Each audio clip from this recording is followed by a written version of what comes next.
and welcome to the 500 workshop. Today we're going to be looking at the braking system on this Fiat 500L. This has had change of braking system, so we've got disc brakes on the front, but I'll go through the differences and what they look like as we go through.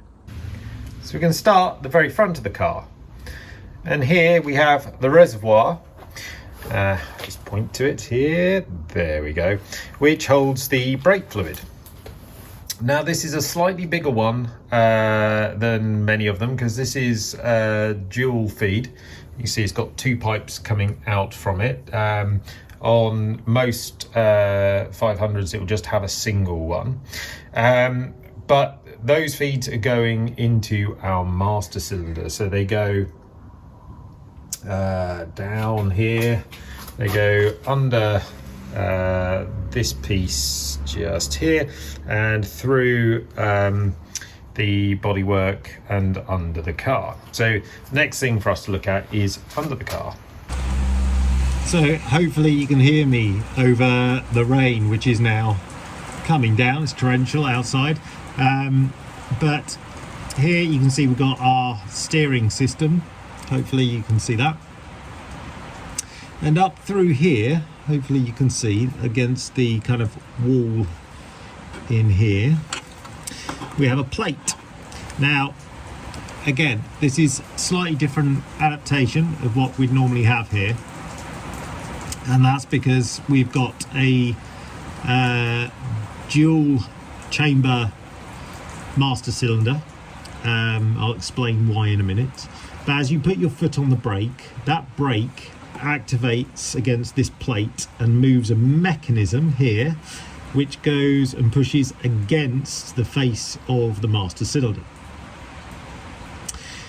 And we'll try and switch to the other side and have a little bit of a look at the master cylinder now.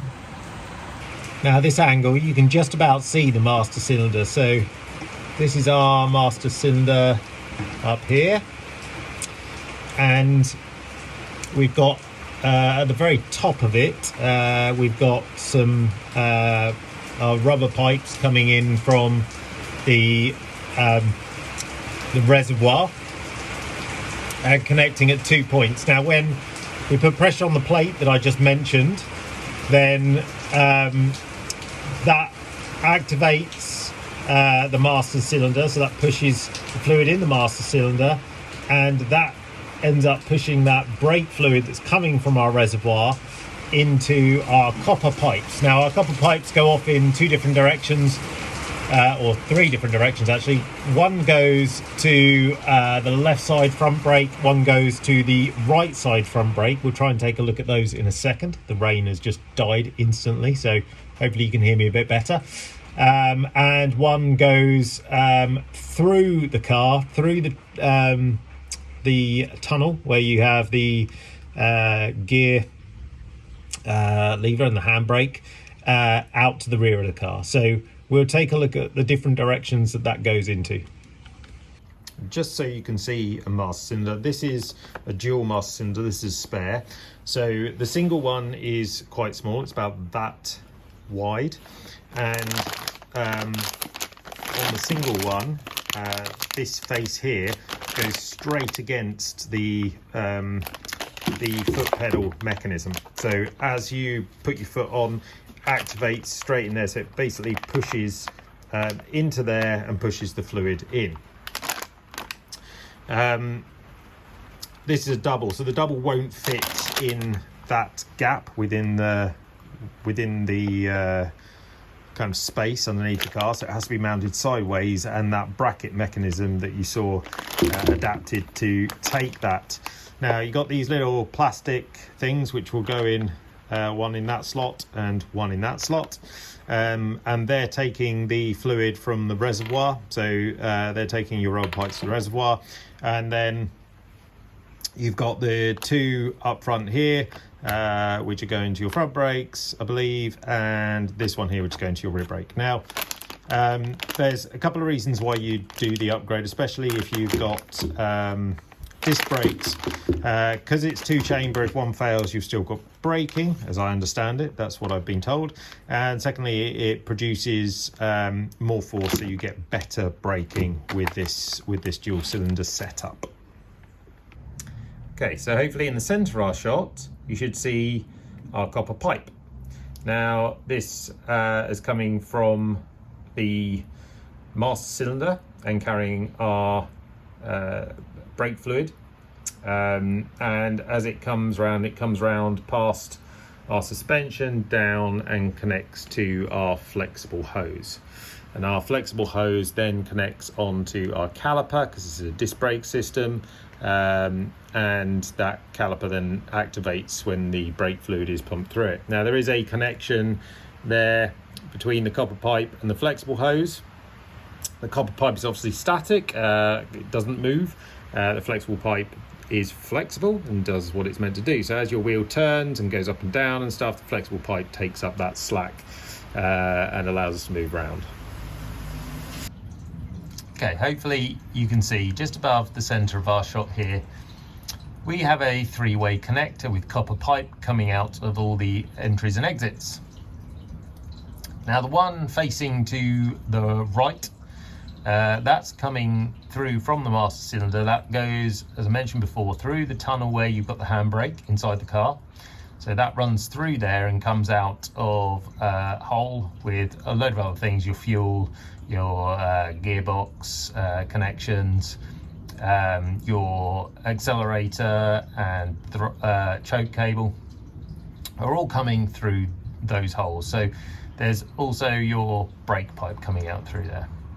And that connects, as I said, into the right hand side of this connector, and then you've got two other connections coming off of that. You've got one going to the left, which goes to the left hand rear wheel, and one going up, which goes round and to the right hand rear wheel.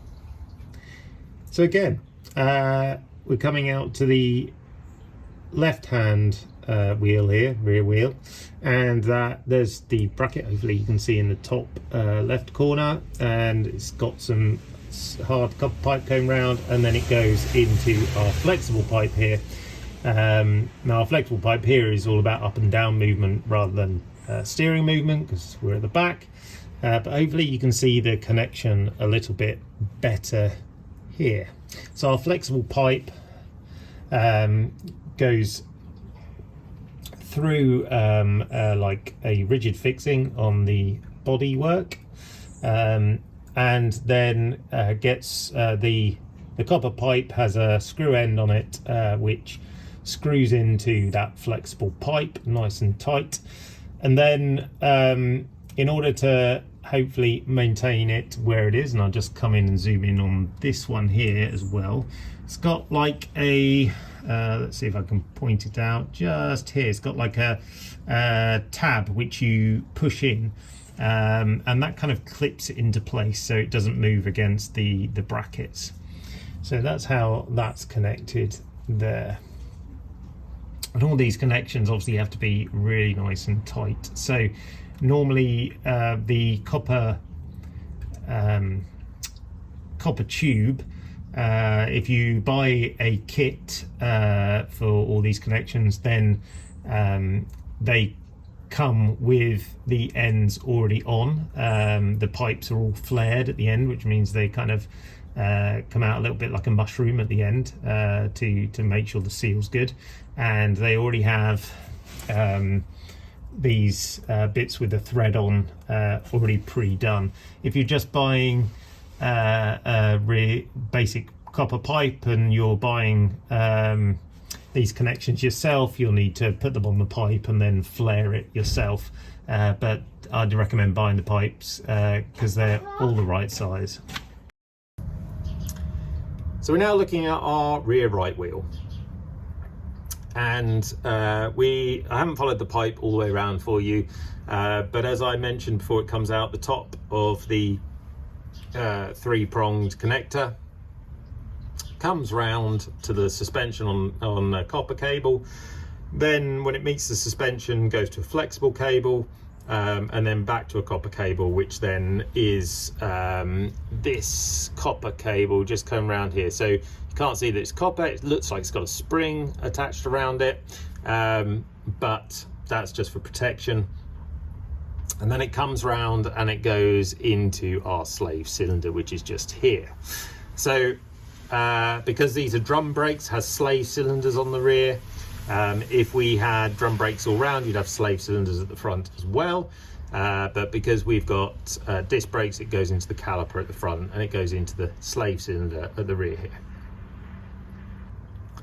So that's pretty much our braking system. So just a reminder, when you put your foot on the brake, it activates our master cylinder.